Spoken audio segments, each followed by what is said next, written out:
Good day everyone. Today our topic is the Anti-Bullying Act of 2013, RA 10627, presented by Group 2. What is bullying? Refer to repeated aggressive behavior intended to harm or intimidate another person.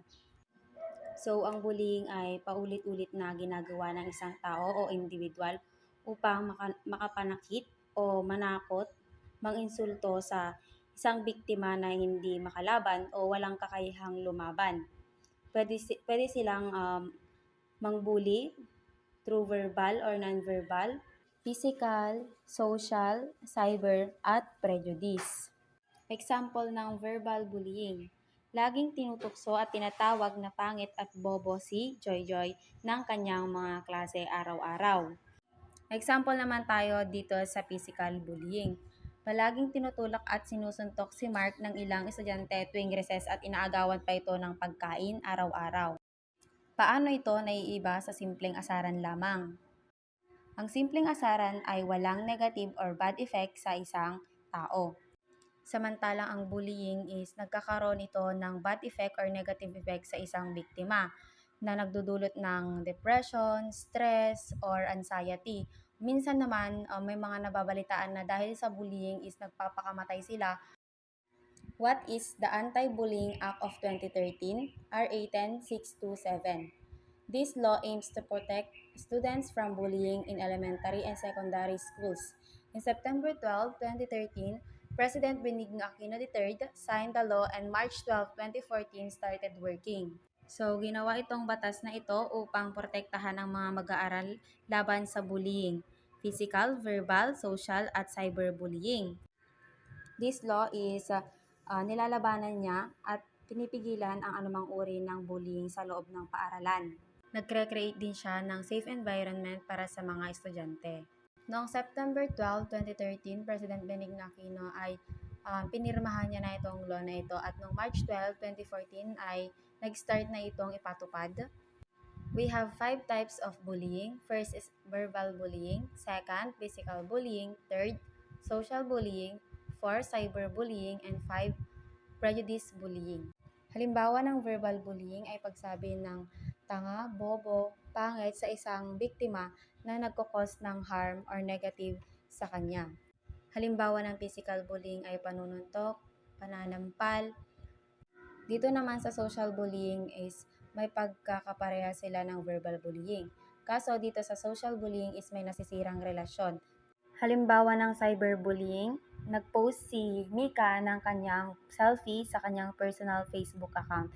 Then may nag-comment sa kanyang picture na ang kapal naman ng mukha mo, bakit ka nag-post ng ganyan? Wala ba kayong salamin dyan sa bahay nyo? May isa pang Facebook user na nag-comment na sinabi, "Lal, wala ba kayong sabon sa bahay nyo? Bakit ang itim-itim mo?" Sunod-sunod ang mga negatibong comment at in-screenshot ang post ni Alex at sined sa kanilang group chat at pinagtatawanan ito ng kanyang mga kaklase.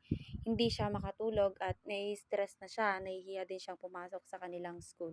Ang prejudice bullying naman ay isang pananakot at panlalait depende sa kanilang religion, etnisidad, at lahi. So, that's the 5 types of bullying. Susunod naman ang mga sections ng Anti-Bullying Act of 2013. First is Section 1. This act shall be known as the Anti-Bullying Act of 2013. Dito sa Section 1 is ini-state niya lang yung short title ng law na ito. Section 2, Acts of Bullying. Bullying is defined as severe or repeated actions directed at another student causing fear of harm or disrupting the educational process. Sa Section 2, dinedefine niya lang yung bullying. Section 3, Adoption of Anti-Bullying Policies.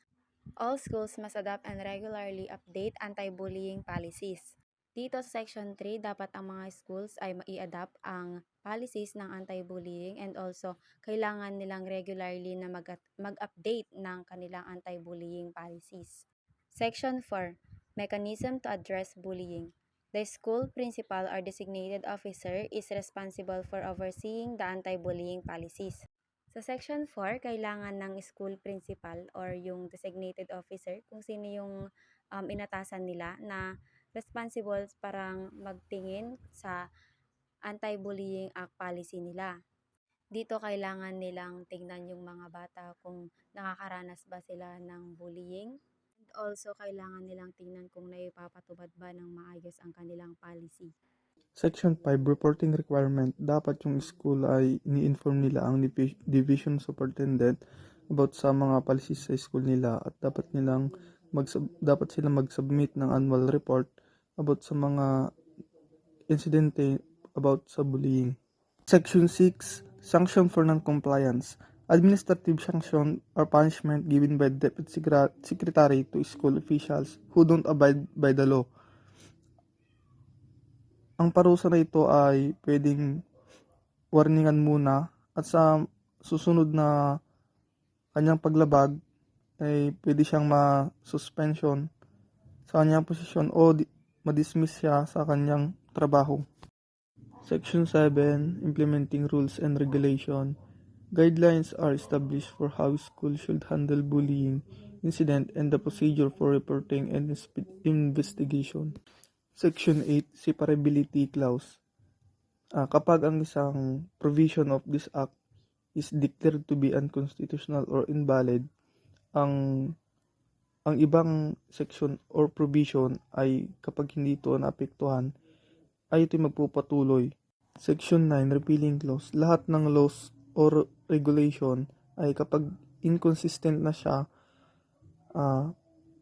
yung law na yon ay pwedeng i-repealed or amended o di naman i-revise. Section 10, Effectivity. Kapag yung law na yon ay maganda yung effect niya in 15 days, dapat itong may publish at least into national newspaper or general circulation.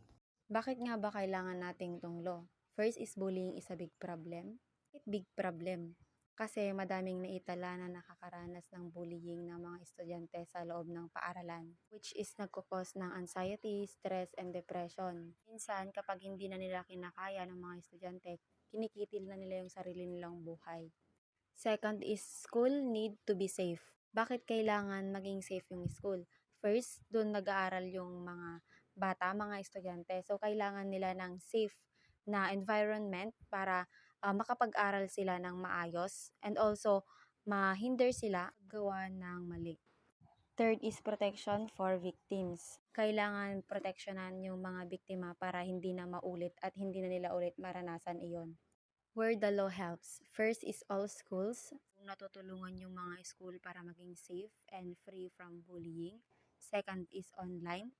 May iwasan na yung cyberbullying at may stop na ito.